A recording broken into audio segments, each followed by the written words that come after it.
Hello and welcome back to my channel. If you're new around here, my name is Blair Lamb. I make videos about all the different parts of my life. And right now we are in the middle of a Disney Wonder Alaskan cruise series. So I had been sharing kind of what we were planning on doing before the trip, a prepping and packing video, and then a whole bunch of daily cruise vlogs throughout the length of our trip, which have now concluded.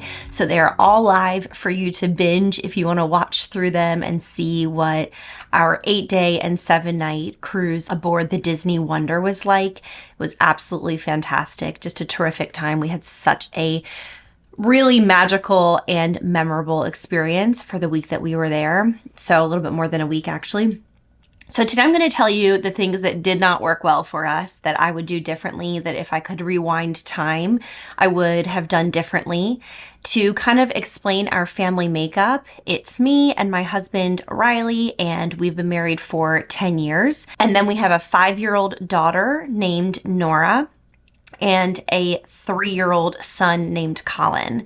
And so they are less than 2 years apart, and they both will turn a new age this fall. So they're, 3.5 and 5.5, which actually does make a difference because a fresh 3-year-old versus an almost 4-year-old are, in our experience, very, very different ages and stages. So that kind of explains our family makeup. Now, we went on this trip with extended family. So we went with my husband's mom and my husband's 2 siblings, his older sister who is married and has 3 children, so her whole family came, and then his younger sister came as well. So it was a larger group, this is the first time that we've cruised with a larger group. And the previous times that we've cruised, it's just been my husband and I, and we really enjoyed the large group feeling. So I will definitely talk more about that as we go through.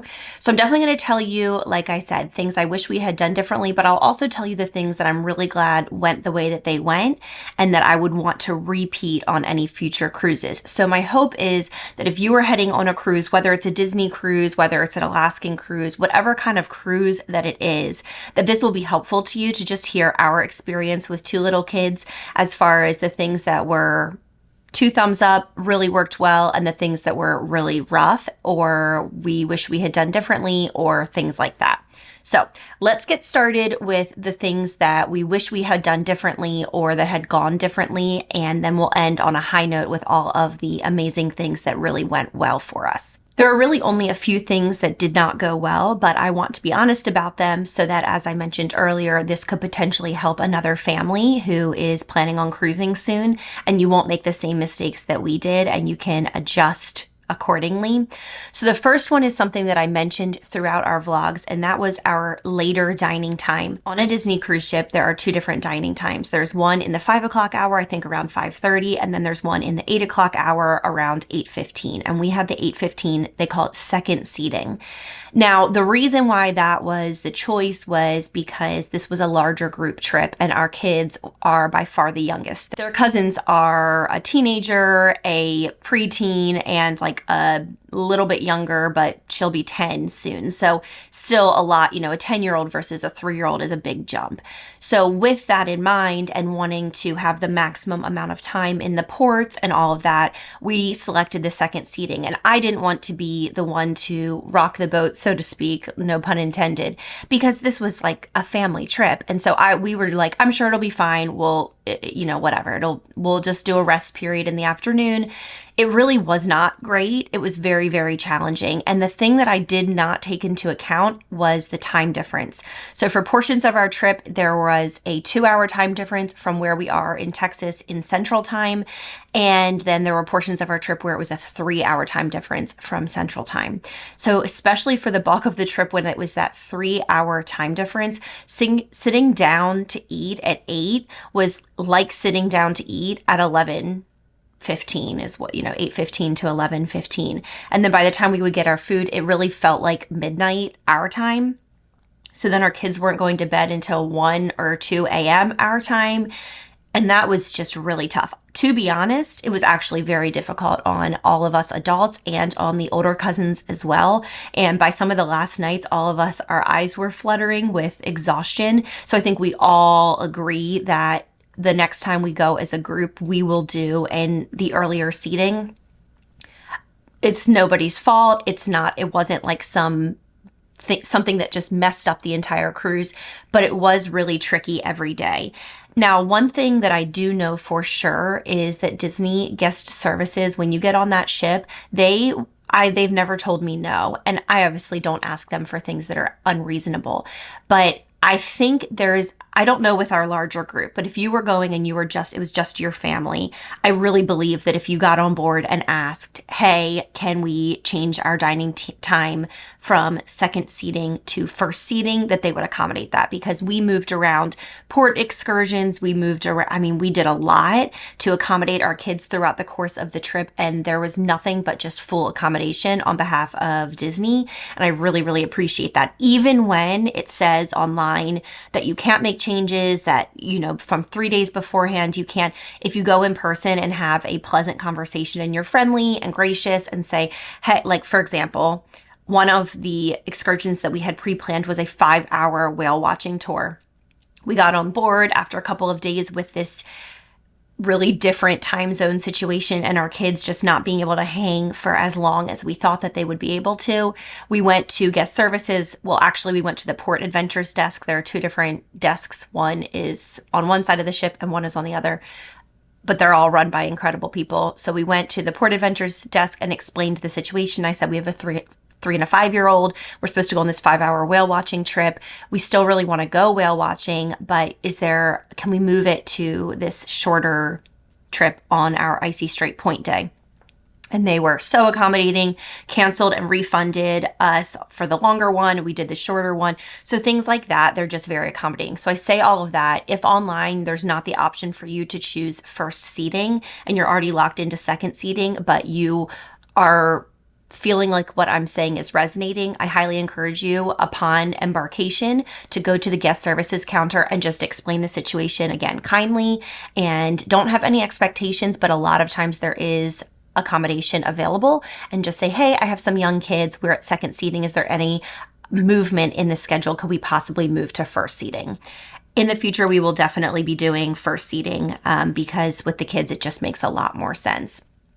It was tough with the time change the way that it went, because we were going so far westward, it just made it really challenging for all of us, but in particular our kids. Our son fell asleep multiple nights during dinner, and the wait staff was incredible, and they would put chairs together and bring tablecloths and set him up on this little makeshift bed.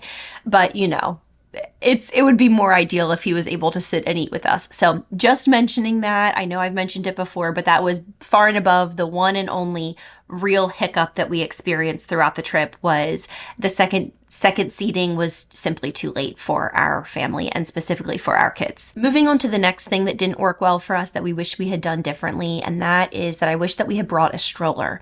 Our kids are to the ages now where unless we're going to Disneyland or Disney World, we don't bring a stroller hardly anywhere because they're old enough to walk. They like being on their feet and being able to explore wherever we are, and we're not fearful of them running off. They understand to stay nearby, and they like to be able to have that independence, and we like to give them that independence even through the airport and things like that. They're very safe, they stay near us, and it's great. However, I think because there is just so much walking that goes on a cruise between disembarking and embarking at the different ports of call, and then additionally just maneuvering through the ship. These ships are enormous, and this is actually one of the smaller ships, the Disney Wonder. Like the Disney Dream is so much bigger. Our kids were exhausted. Our daughter held in there. She really didn't ask to be held, but by the end, our son was asking to be held a lot.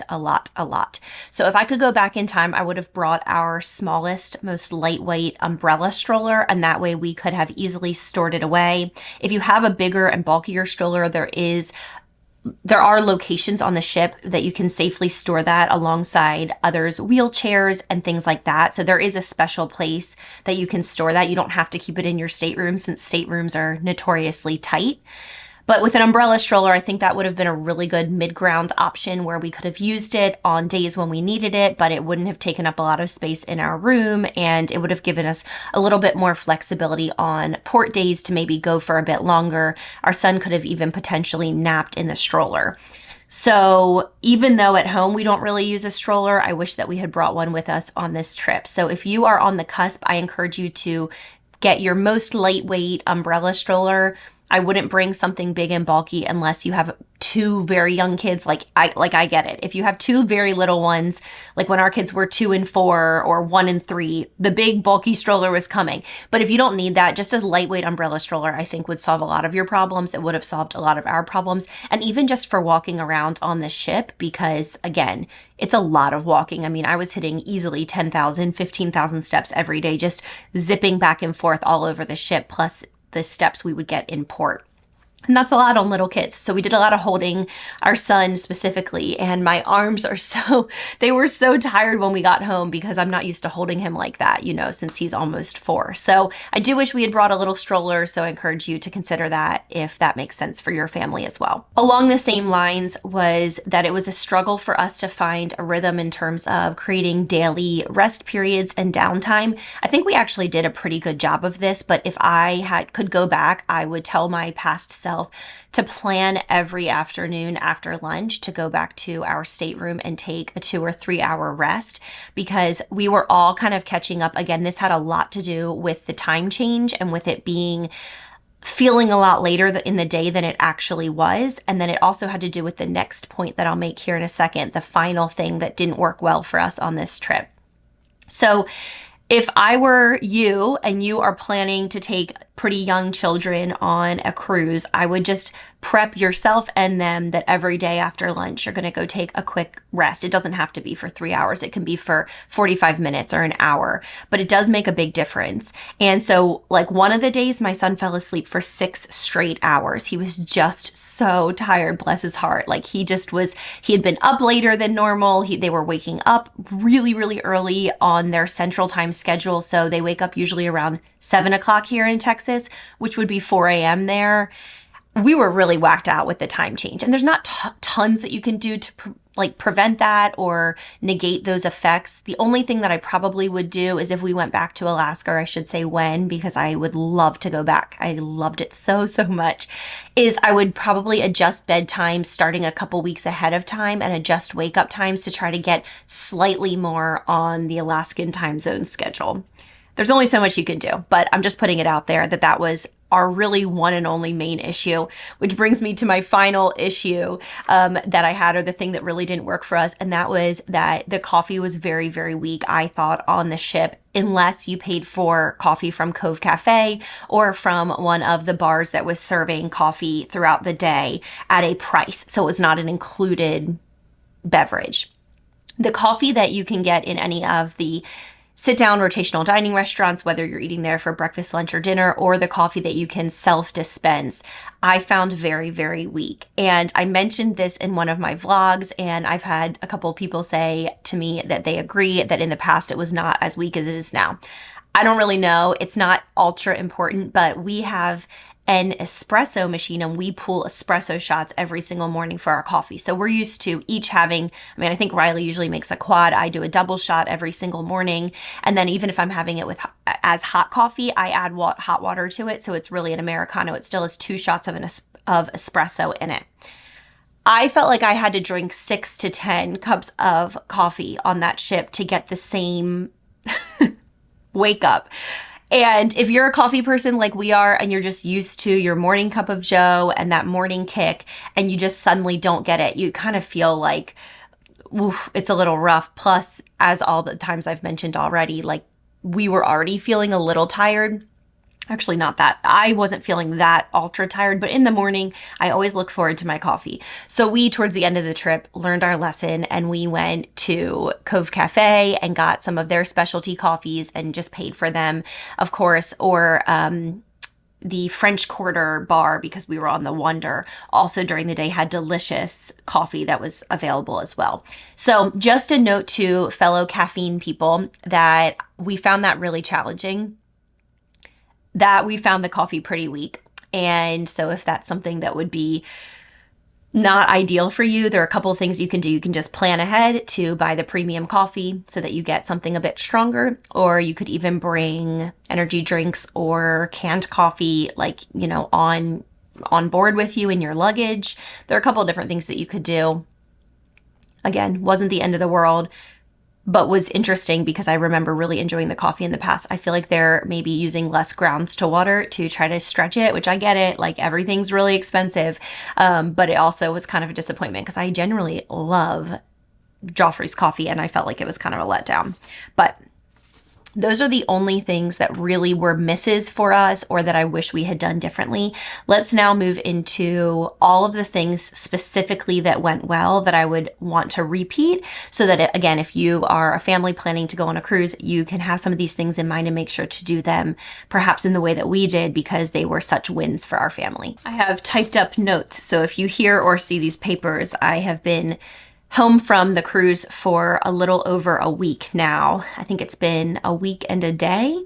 And so throughout this past week, I've been keeping notes on these thoughts so that I didn't lose any and that I had time to really reflect on our trip and decide what was important enough to share with you here. So first of all, one of the things that worked so well for us was using the service that's called Transfero to transfer our bodies and luggage from the Vancouver airport to our hotel. I was searching and searching for transportation options that provided car seats for children because our kids are still in car seats for sure. And although I will say, and you can decide what to do with this information, within Vancouver specifically, taxis by law are not required for children to be in car seats. Now, that does not apply to Lyfts or Ubers, although from my research, some Uber and Lyft drivers don't seem to really care and they kind of just will allow your kids to not use car seats. But the taxis do not have to legally have your kids in car seats.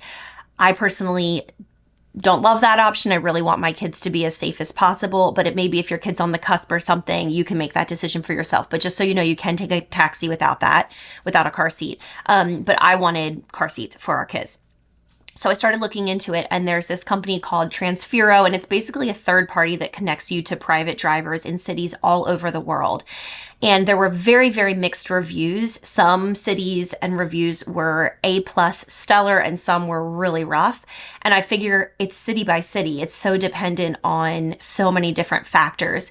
But the ones that I had seen, the reviews that I had seen in Vancouver were really, really promising. So I booked both ways from the airport to our hotel and then from the cruise port back to the airport.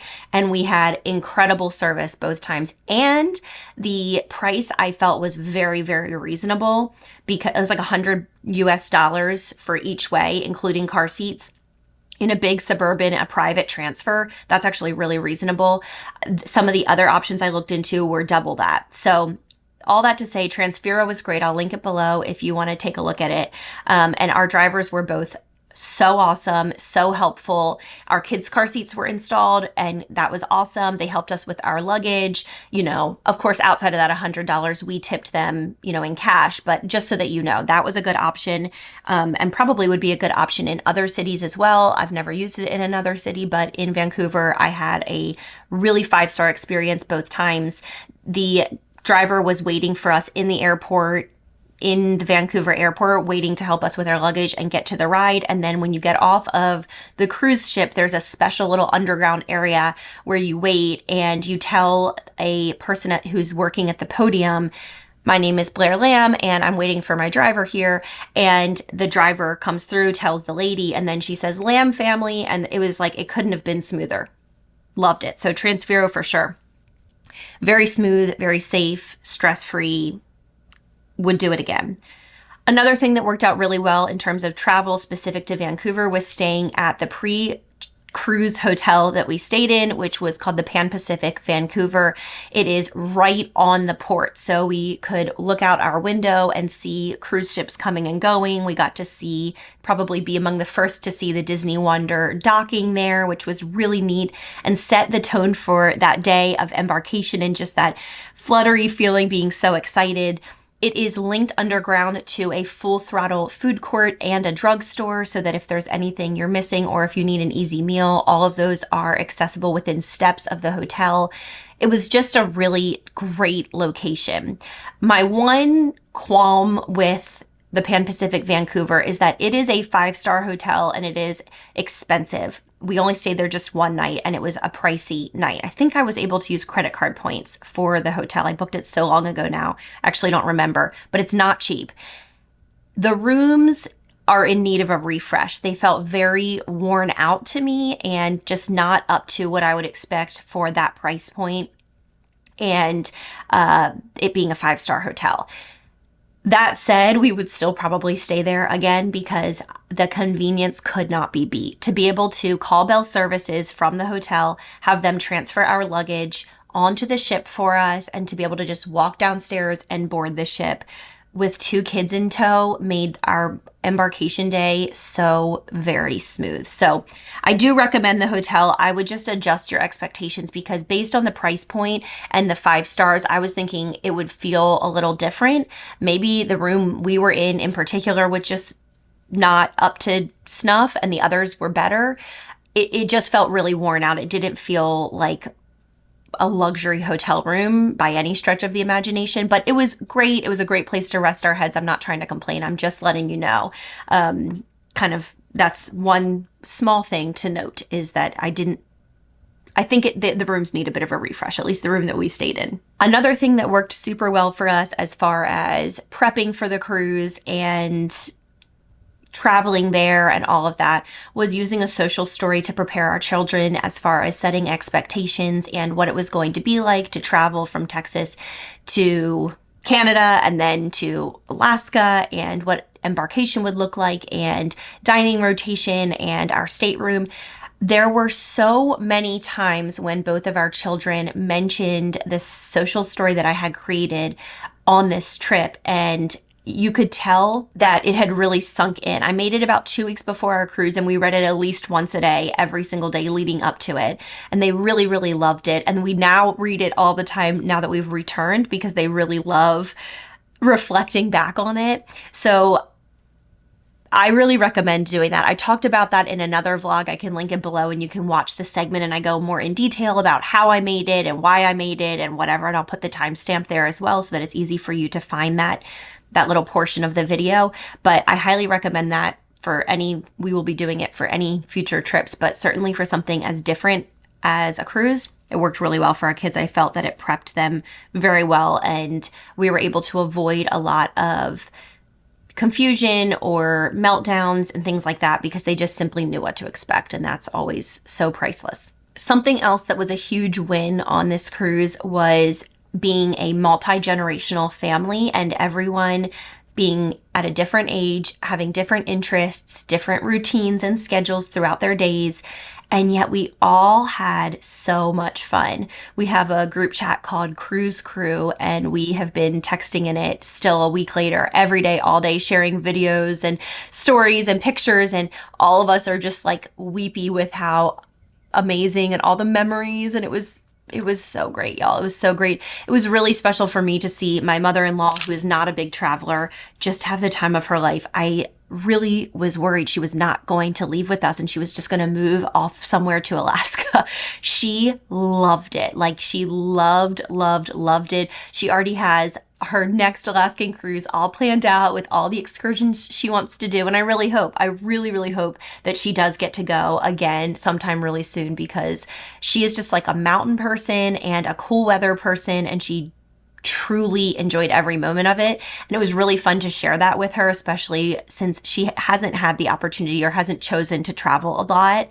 Just to see her enjoy it the way that she did was actually super heartwarming.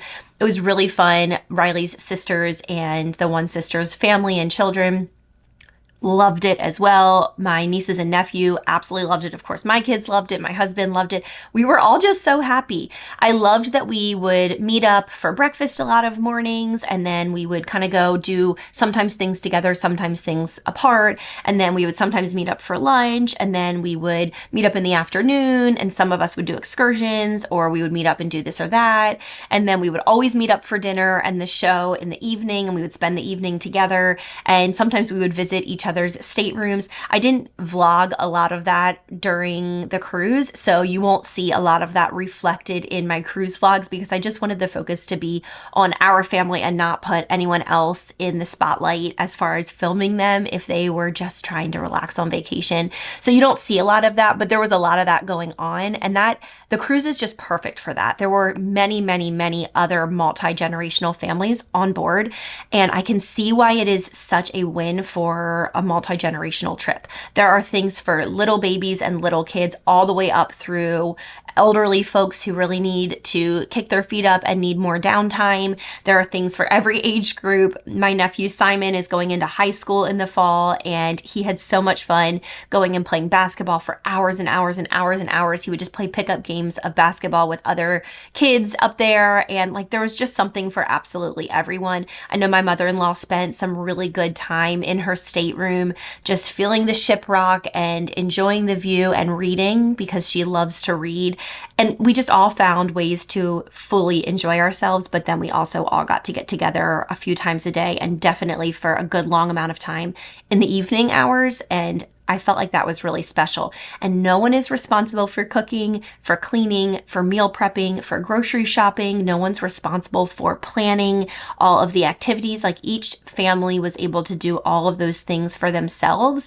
And it just takes the responsibility off so that you can truly just enjoy every second without any concerns. Like it's the perfect vacation if you ask me. It's seriously so good. I loved it. We all loved it. So definitely, if you're looking to travel with a big group, I think a cruise is a fantastic option. And I'm sure there will be some of you in the comments below sharing, hopefully I would love to hear sharing some of your, wins as far as traveling with a larger group or, a multi-generational group, because I don't think there are very many vacations like that where just everyone can be so happy and it's really catered toward any age. Now, I mentioned that the dining time in the evening was pretty late and a little tough for us, but I do have to say that the dining options available all day long were so stellar and so helpful for our family.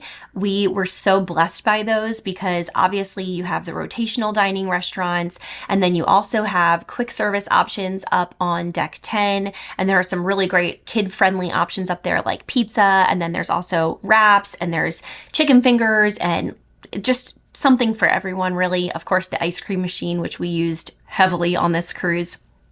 Room service is available 24/7, and that made things really easy as well because we could just, like one night you'll see in our vlogs, one night we didn't want to stay up late to do the rotational dining, so instead we ordered a bunch of room service. We carried it up a couple of flights of stairs, or we probably took the elevator. We found a great place to sit on deck 10, and we watched as we sailed out of Ketchikan, just eating a low-key, delicious room service meal. The room service food on Disney cruises is so delicious, and it is included. You do typically tip the person who brings it to you, but the actual food cost is included with the cruise, so that's fantastic.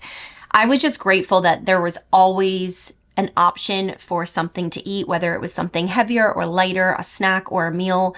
For me and my husband, of course, but especially for our kids, because, sometimes kids will they'll eat a ton in a day and the next day they don't eat very much. So if it was on one of those days when they were feeling really hungry, I loved that we had options to provide them pretty much at any point in time, which it just makes everything smoother. Fed kids are happy kids. So we really loved that, and that was great for us.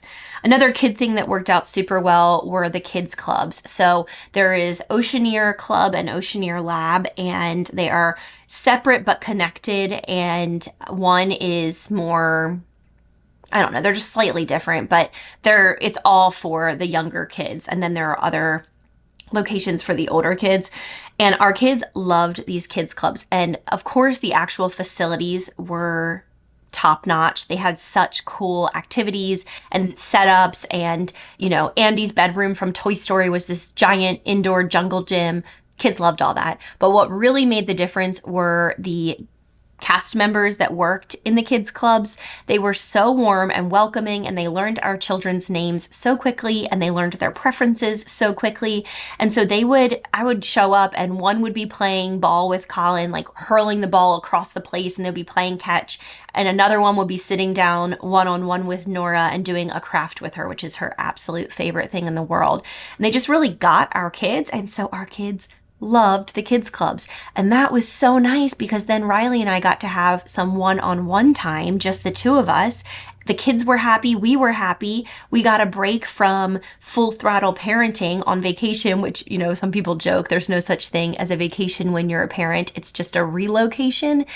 And I tend to agree with that, but I do think it's a bit of a different story on a cruise, because if the kids love the kids club and they want to go in there for a couple of hours every day, you just got a date every day of your trip for a couple of hours.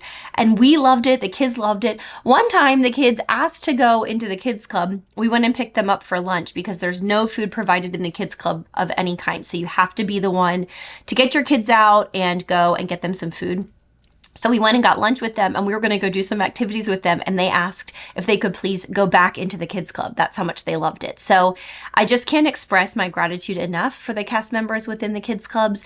They were so warm and wonderful toward our children, and just made us feel so relaxed and comfortable with leaving our kids there, because the kids were so happy, and it was obvious that they were being so well taken care of. So I really, really called that a huge win, one of the biggest wins on the whole trip, because it made for just our whole family being happy, every single member. Next up, our stateroom was a huge win for us as well. It worked out so well. So we had the queen size bed that Riley and I shared, and then there's a curtain that can be drawn, which is nice, because I would like to stay up and read, and we would hang out, and the kids could go to bed on their bunk beds. So during the day it's just a couch, and then in the evening during turn down service, our stateroom host would turn the couch into a bed and then pull the top bunk from the ceiling, so it becomes like a bunk bed. It even has a ladder. Our kids thought that was just fantastic, and they slept so well. I love sleeping on a cruise ship. I think Disney cruise beds and mattresses and linens are some of the most comfortable I've ever slept on. My brother-in-law was joking that he was going to do a deep dive and figure out what the mattresses are and the linens, because he wants to get the exact same setup for his home, because they're just so comfortable. So with the ship slightly rocking and our babies just so happily tucked in, and then we were so just cozy, it was the perfect stateroom for us. I really liked having a veranda, because we had such pretty weather on our trip that we actually used it quite a bit. We would sit out there and watch the world go by, and especially on port days, we would sit out there and kind of watch what was going on down in the port. So all in all, our stateroom worked so well. I also will always and forever bring heavy duty magnet hooks and an over the door shoe organizer to hang. You put the magnets on the ceiling with the hooks, and then you hang it. We didn't have any issues with this. We didn't get in trouble. Nobody said anything. It wasn't scratching up anything. Like, it was so great to have a place for all the little things that come with being on a cruise, and not having them scattered all over our stateroom. Just each of them having a home and being corralled was a big win as far as keeping our stateroom organized, because it's very small and there's 4 of us. So really, really loved that a lot. And we also had a really good location. We were towards the back of the ship, which is called the aft, on deck 6. And then that was really nice, because the kids club is deck 5 aft. So we could just walk down one small flight of stairs and be right at the kids club. The kids club actually might be more midship, but regardless, it was a very quick walk to the kids club, which was nice, because we could pop down there, we could check in on the kids, we could pick them up, go get lunch, it was just all really easy and convenient. And then it was just a few, decks up to food and beverage at any time. So I really liked our stateroom setup, size. We didn't do the deluxe family stateroom, which is a bit bigger and it has room for a 5th sleeper. We had the one before that. So if you're a family of 4, that would be great. Now, my sister-in-law, Emily, and her family did the bigger one, because of course with 3 kids, they needed a 3rd place for Simon to sleep. So he slept on, it's a couch, I think, or a chair that folds out.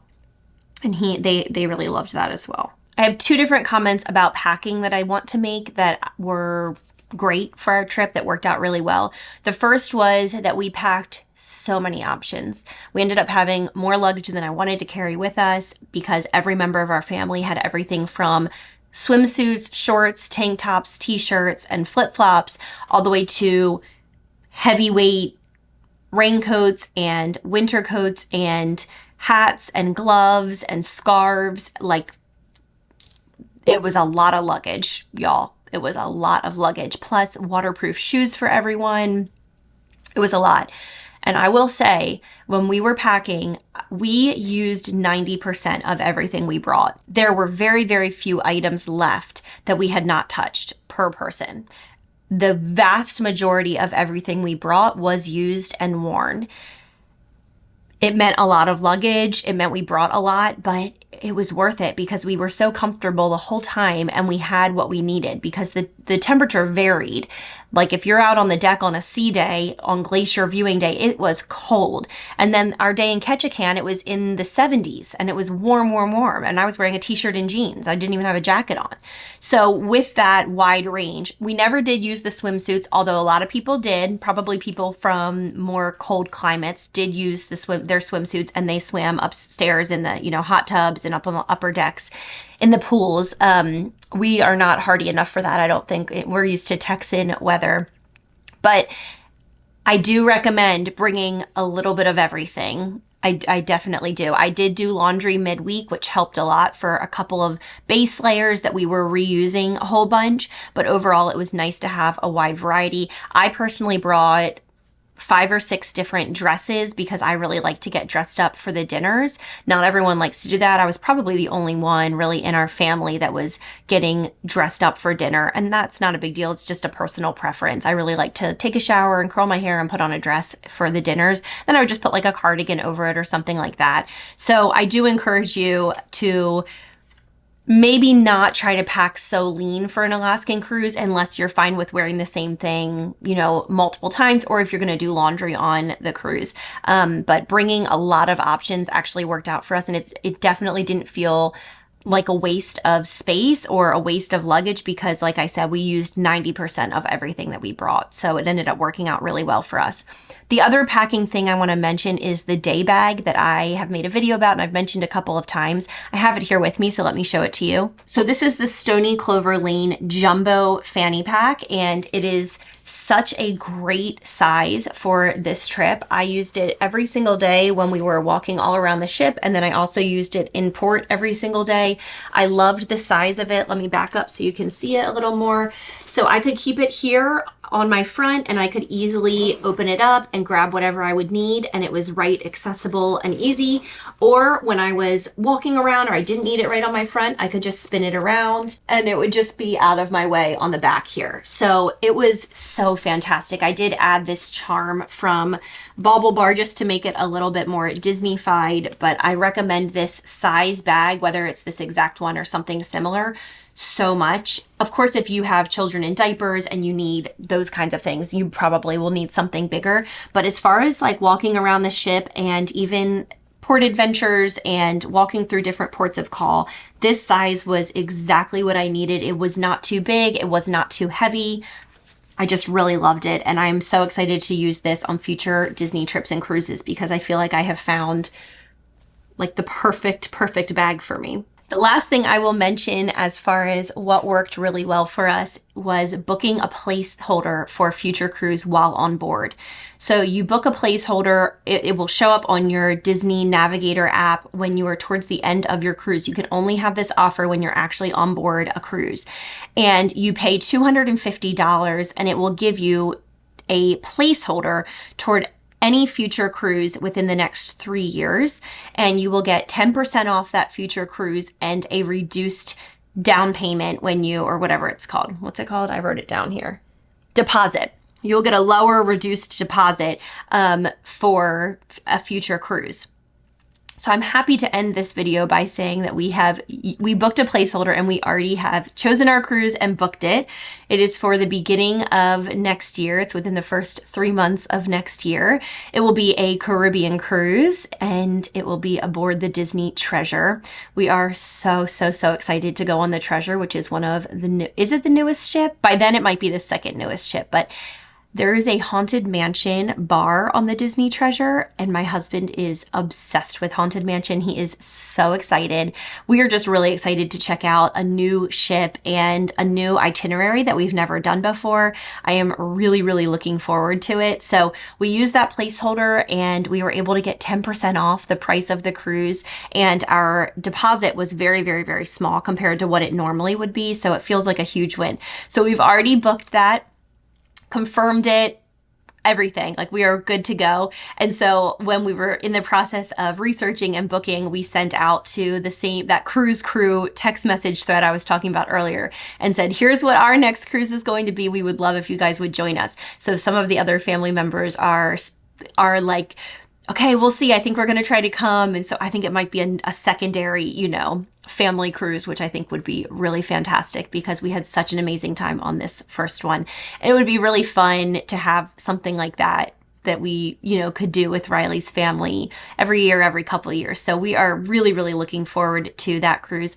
Make sure you're subscribed to my channel so you don't miss those cruise vlogs, because next year we'll be here sooner than we can even imagine. I realize that it's summertime now, but you know how it goes. As soon as we hit August 1st, I feel like the end of the year just speeds by, and then suddenly we're in the new year, and then suddenly we're going to be on this cruise. So can't wait to share all of those memories with you. And it will be a very different type of cruise, of course, because it will be warm weather, and I'll get to share all of that. And I'm just really, really looking forward to it. So make sure you're subscribed. Would love if you would like this video, and I would absolutely love if you would leave a comment below. If you've been on a cruise, doesn't have to be a Disney cruise, and it doesn't have to be an Alaskan cruise, but just cruising specifically with kids, what have been your, yes, would do it again, loved that, such a win for our family, and what have been your, I really wish we had done that differently, like we would do it again in a totally different way. Because I think that we could all really help each other with the experiences and perspectives and advice that we have. So thanks so much for watching this video. I think my next and final video in this cruise series will be a question and answer video. If there's anything further that I haven't explained well enough and you have any questions for me, I was thinking of maybe doing a question and answer video with my husband. So I would love if you would leave any questions below that are specific to this particular cruise experience. If you have anything that you want us to elaborate on or go in more depth about, we would be happy to do that for you. So leave those questions below, and I will see you in the next one. Thanks again for watching. You guys have been so wonderful. It's been so fun to chat with you in the comments with all of these Disney cruise videos that I've been putting out, and I appreciate you so much. Also, make sure to check out my shop, because this is from my shop, and I have a lot of other Disney cruise inspired and just Disney inspired t-shirts and sweatshirts and pullovers. And if you are a Disney lover like me, I think you'll find something that you really enjoy. So anyway, thanks so much for being here, and I will see you in the next one. Thank you again for watching this video. If you haven't already, I would really, really love and appreciate if you would check out my online shop, which is blairlambdesign.com. I'll make sure to leave a link below in the description box so you can just have easy access there. I have tons of really fun tees and sweatshirts and lots of Disney inspired designs, so I would love for you to go ahead and take a look.